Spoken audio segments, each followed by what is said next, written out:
धर्म की जय हो, अधर्म का विनाश हो, प्राणियों में सद्भावना हो, विश्व का कल्याण। मृषा धर्मस्य भार्या शीर्धर्मं माया च शत्रुहन् असूत मित्रम तत्तु निरुक्त गृहे अप्रजा। श्रीमद् भागवत के चौथे स्कंद के 8वें अध्याय का दूसरा श्लोक है।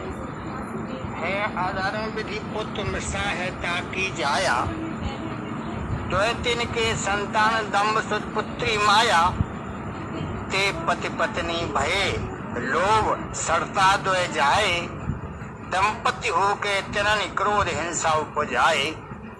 हिंसा क्रोध विवाह कर कलि दुर्वृत्ति जन संतति, अन्य गुणन में क्षीण बल होहि बलि,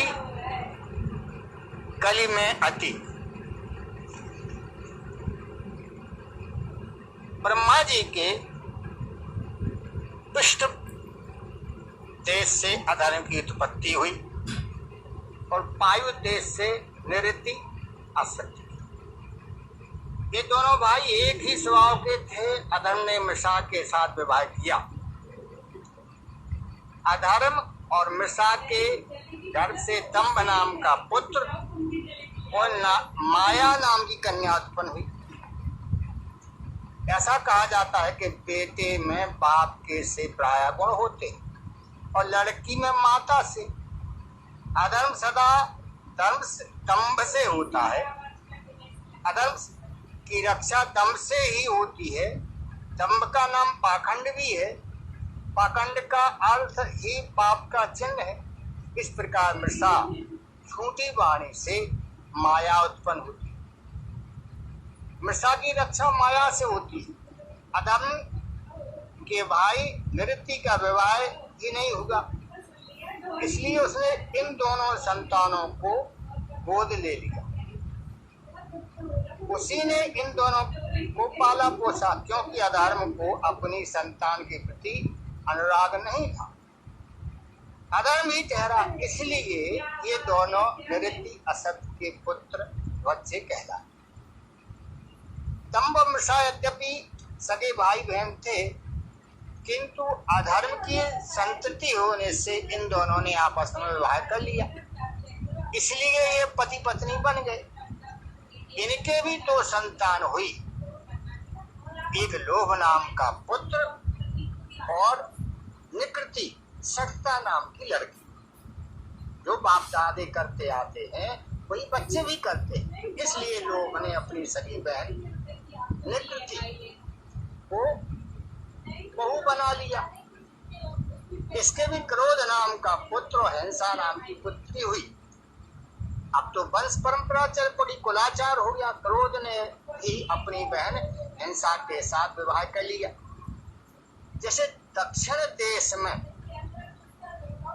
बहन की कन्या भांजी के साथ मामा विवाह कर लेता है, उस पर नियमानुसार उसका अधिकार होता है। तो मामा की लड़की पर भांजी का अधिकार होता है।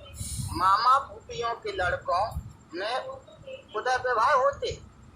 इस प्रकार धर्म वंश में सभी बहन के साथ भाई के विवाह होने की प्रथा चल पड़ी। क्रोध ने जब हिंसा को पत्नी रूप में स्वीकार कर लिया, तो उन्हीं के यहाँ के महापुरुष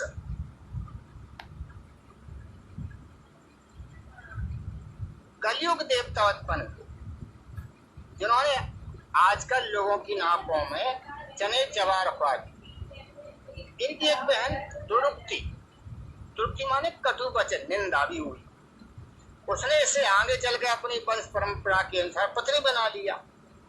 दुरुक्ति देवी ने कली से वायु और मृत्यु को उत्पन्न किया। वायु ने भी मृत्यु से विवाह कर लिया। उनके भी 2 संतान हुई, एक लड़की और दूसरा लड़का। लड़की का नाम यातना और लड़के का नाम नरक। नरक ने विवाह नहीं किया। वह मालूम पड़ता है संसारी लोगों के क्लेश देख करके कोठरेता ब्रह्मचारी बन गया। इसी से यातना क्लेश अलग रही। नरक अलग रहकर उसके दुखों का फल भोगता रहा। जो धर्म का वंश बहुत बड़ा है कि तुमने अत्यंत संक्षेप में कहा है। आप एक बार ही सुनकर संतोष करें, बार बार इसे सुने तो पुरुष 3 बार से, जो पुरुष 3 बार से सुन लेगा उसे सुनने मात्र से भी बड़ा पुण्य होगा, और उसके मन में छिपा हुआ कोई अधर्म का वंशज होगा तो भाग जाएगा। ये अधर्म चोर है, ठग है, चोर का साहस तो बहुत होता है। इतने आदमियों के सोते हुए छत फोड़कर घर में घुस जाता है, किंतु उनके पैर दुर्बल होते हैं। जहाँ तक भी खटपट सुनाई थी, जहाँ किसी ने थोड़ा भी खांसा वहीं भाग जाता। चोर तभी तक लोगों के घरों में छिपा रहता है जब तक कोई उसका पता ना पाए, यह ना जानने पाए कि यह किसका लड़का है, कहाँ रहता है। जहाँ उसका परिचय लोगों को प्राप्त हुआ कि वह ठहरता नहीं है। इसी प्रकार अधर्म, वर्षा, दंभ, माया, लोभ, सठता, क्रोध, हिंसा, कली, दुरुक्ति, भय, मृत्यु और निरय तथा यातना तभी तक जीवों के हृदय में छिपे रहते हैं जब तक कि कोई जान नहीं जाता, उनका यथार्थ परिचय नहीं मिल जाता। सद्वृत्तियां उनका तिरस्कार करने लगती हैं, तब ये तिरस्कृत होकर भाग जाते हैं। इसलिए इस परंपरा को याद रखना चाहिए। जहां इनमें से दिखाई पड़े जद याद कर लेना, अरे यह तो उसका लड़का है, इसकी माँ का नाम यह है, इसकी नानी वह है। अब अधर्म कौन था पहले जन्म में, इसे भगवान का पुत्रत्व कैसे प्राप्त हुआ, सुनिए। यह सृष्टि अनादि है, इसमें कभी कोई रूप धारण कर लेता है, कभी कोई, किसी कल में कोई कुछ बन जाता है, दूसरे कल में उसी का नाम कुछ और होता है।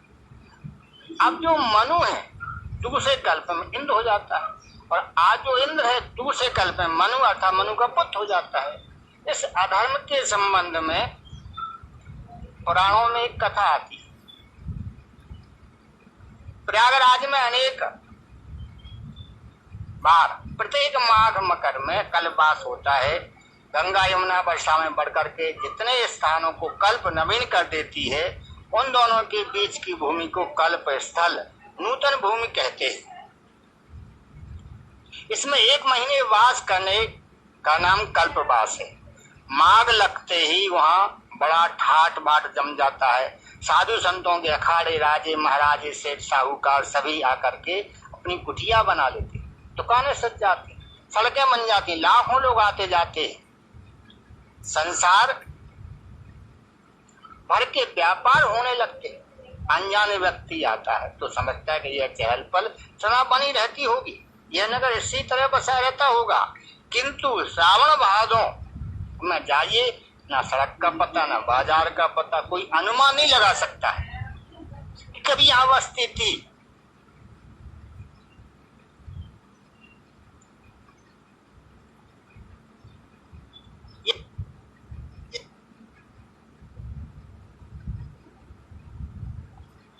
यही कल्पवास ब्रह्मा जी के कल्प की एक वानगी है। ब्रह्मा जी के दिन के अनंतर सूर्य प्रचंड रूप रखकर संसार के सभी सलिल को सोख लेता है। प्राणी जल के बिना मरने लगते हैं, तब भी यही प्रयागराज के गंगा यमुना के मध्य में वेणी कुंड से जल उबलता है। वह जल 7 समुद्रों को एक कर देता है। कुंड में जहां से पहला सूर्य निकलता है, जो सभी समुद्रों को मिलाता है, वह स्रोत प्रतिष्ठानपुर, जो उसी में समुद्रकूप के नाम से विख्यात है। तब कोई जीव, कोई वृक्ष नहीं रहता। संसार में जल ही जल रहता है। एक अक्षय वट बना रहता है, उसके पत्ते पर वाल मुकुंद भगवान कीड़ा करते हैं। कल्पांत में भगवान की नाभि कमल से ब्रह्मा जी उत्पन्न होते हैं, सृष्टि करते हैं। एक बार ब्रह्मा जी सृष्टि करने का संकल्प कर रहे थे कि इतने में ही मधु कैटभ 2 असुरों ने आकर ब्रह्मा जी को धमकाना आरंभ किया। तुम कौन हो, इस कमल पर क्यों बैठे हो? ब्रह्मा जी उन दोनों दानवों की घोड़की से डर गए। जब प्रलय में सभी नष्ट हो गए तो फिर ये दैत्य कहां से आ गए? ये तो ब्रह्मा जी से भी बलवान थे। उन्होंने लोक पितामह को भी डरा धमका दिया था। यह सब भगवान की लीला है और लीला परंपार है। इनके खेल के विषय में कुछ भी अनुमान नहीं लगाया जा सकता है। पूर्व अनुग्रह सृष्टि के जीव होते हैं जिनका प्रलय में भी नाश नहीं होता है। ये घोर तमोगुणी घोर सतोगुणी दोनों ही प्रकार के होते। मार्कंडेय लोमस आदि मुनि प्रलय में भी बने रहते। इसी प्रकार ये दोनों दैत्य भी प्रलय के जल में निर्भय होकर घूम रहे थे। भगवान ने जब देखा कि ब्रह्मा जी डरे हुए हैं तब आकाशवाणी हुई कि इस कमल लाल के चित्त में घुस जाओ, वहां मेरे दर्शन होंगे। ब्रह्मा जी ने ऐसा ही किया। वे दैत्य भी कुछ कम नहीं थे। ब्रह्मा जी तो भयभीत हो गए। उनसे युद्ध करना उन्होंने उचित नहीं समझा। भगवान को युद्ध के लिए ललकारा। भगवान तो सोते सोते थक गए थे। युद्ध करने को उधार खाए बैठे थे। बढ़ गए दोनों से। कई हजार वर्ष तक युद्ध होता रहा, किंतु दैत्य तो अजय थे। भगवान उन्हें हरा नहीं सके।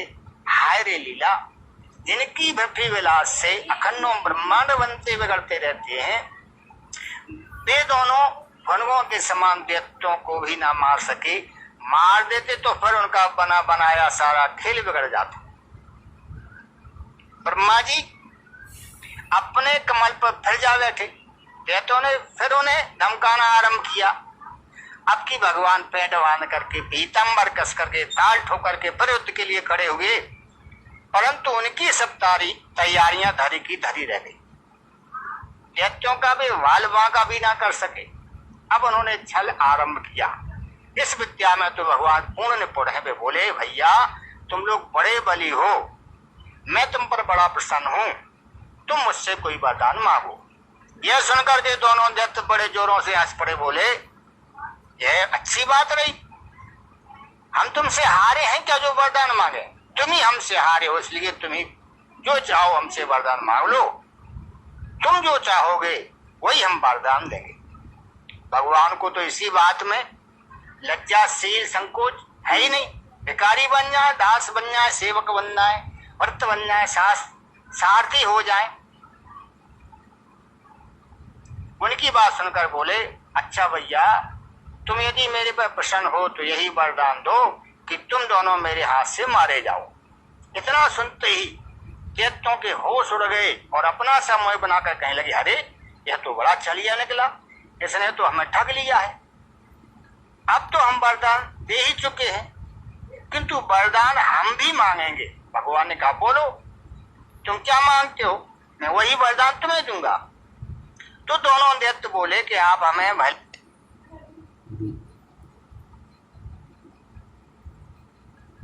भले ही मार दें, किंतु आगे हम दोनों आपके पुत्र होंगे। भगवान ने कहा, अच्छी बात है, यही होगा। एवं वस्तु इतना कहकर भगवान ने जंगा पर रख करके उन्हें मार दिया। उनके मेद से यह मेदनी पृथ्वी बनी।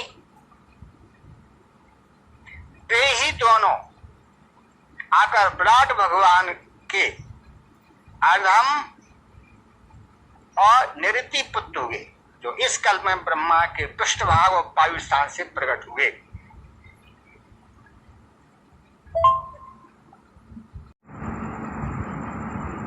कली दुर्वृत्ति ने जने मृत्यु भय दोनों बालक, दुल्हा दुल्हनी बने क्रूर सब जग के गालक। तिल दो उनते नरक यातना भये मूढ़ अमति, पापिन को दुख भोग करावे देह सुख दुख अति। जे अधर्म के वंश को संपणे सप्ते कहें, तिनकी मन की मलिनता मिटे अंत सुरपुर लहे।